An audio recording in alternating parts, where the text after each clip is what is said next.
Assalamualaikum warahmatullahi wabarakatuh. Baiklah teman-teman sekalian, pada malam hari ini kita akan membaca buku Rasulullah Teladan Utama. Nah, di awal ini kita akan mengenal apakah itu kota Mekah dan negeri Arab. Negeri Arab terletak di benua Asia bagian barat. Sejak dahulu, daerah ini sudah diberi nama Arab, yang berarti gurun Sahara. Ia dinamai seperti itu karena tanahnya kering dan tandus. Jazirah Arab berbatasan dengan Laut Merah dan anak Jazirah Saina di sebelah barat. Di sebelah timurnya terletak Teluk Arab dan Irak bagian selatan.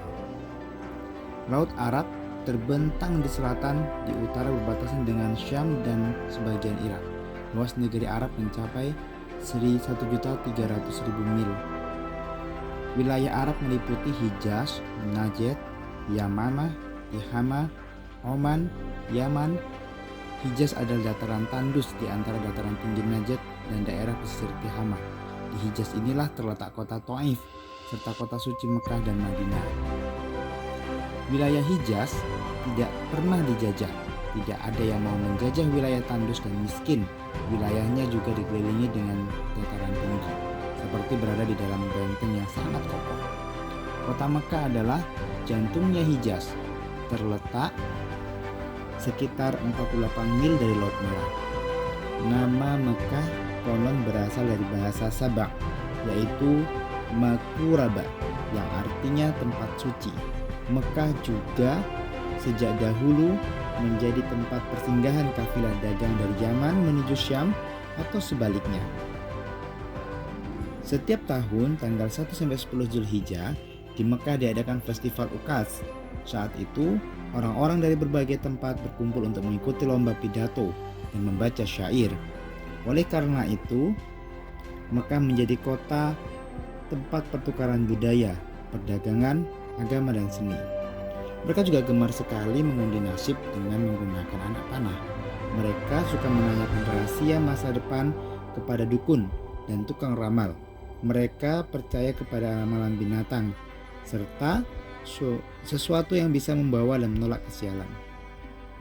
Masyarakat Arab ini sebenarnya percaya adanya Allah Subhanahu wa taala. Namun banyak yang menempuh cara yang salah. Ada yang menyembah berhala, kuburan nenek moyang, matahari, bulan, serta pohon besar. Berhala itu diberi nama, ada yang bernama Hubal, Lata, Uzza, dan Wud.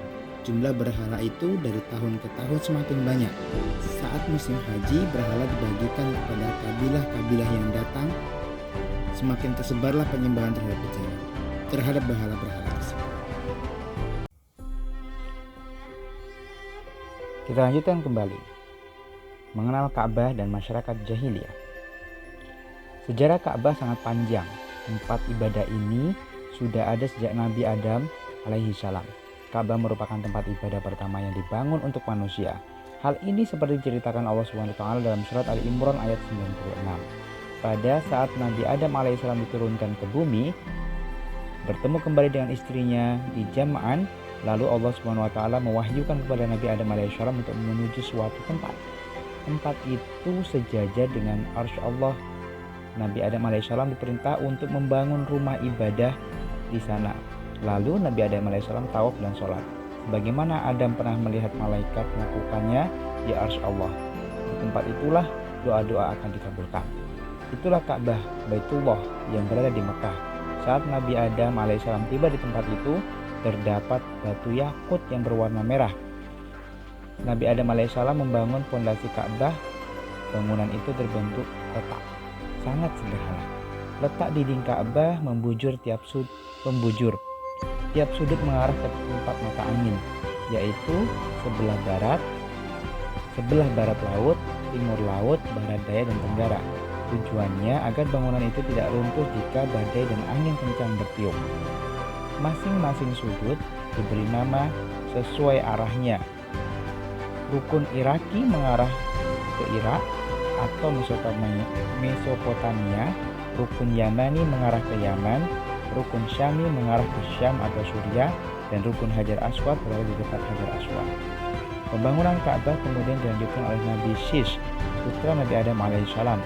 Pada waktu banjir besar masa Nabi Nuh alaihissalam, Ka'bah ikut musnah. Tidak tersisa apapun kecuali gundukan tanah merah yang menandai tempatnya. Namun, orang-orang dari berbagai penjuru dunia masih ingat bahwa di Mekah pernah ada sebuah tempat ibadah. Di tempat itu setiap doa dikabulkan oleh Allah Subhanahu wa taala. Oleh karena itu, orang-orang yang lemah selalu datang ke sana. Mereka berdoa mengharap pertolongan dari Allah Subhanahu wa taala. Sehingga sekarang Ka'bah tetap menjadi tempat ibadah. Kaum muslim di seluruh dunia juga menjadikan Ka'bah sebagai arah untuk mendapat wajah salat saat salat. Untuk menghadapkan wajahnya ketika sholat. Bangunan Ka'bah pernah mengalami beberapa kali renovasi. Kerusakan disebabkan banjir, serangan tentara, serta lapuk. Bangunan Ka'bah yang sekarang berukuran 12 x 10 x 15 meter. Banjir besar terakhir menimpa Ka'bah terjadi pada tahun 1941. Kini bangunannya diberi atap yang disangga dengan pilar kayu. Pintunya ditunjukkan dari permukaan tanah. Dinding bangunan bagian luar ditutupi dengan kelambu hitam bersulap. Pemegang kunci Ka'bah adalah keturunan dari Bani Syaibah. Administrasi pelayanan ibadah haji dilakukan oleh pemerintah. Ka'bah menjadi ciri khas kota Mekah sejak dahulu. Para pengunjung Mekah menjadikan Ka'bah sebagai tujuan utama. Mereka sholat, tawaf, berdoa di sana, hingga yang menyebabkan Mekah selalu ramai oleh peziarah. Mekah menjadi negeri yang makmur. Larangan berperang di Mekah juga menjadikan Mekah aman. Keamanan ini membuat orang yang tidak ragu mengunjungi Mekah. Salah satu tempat yang penuh dengan keberkahan dari Allah Subhanahu wa taala untuk kota suci ini.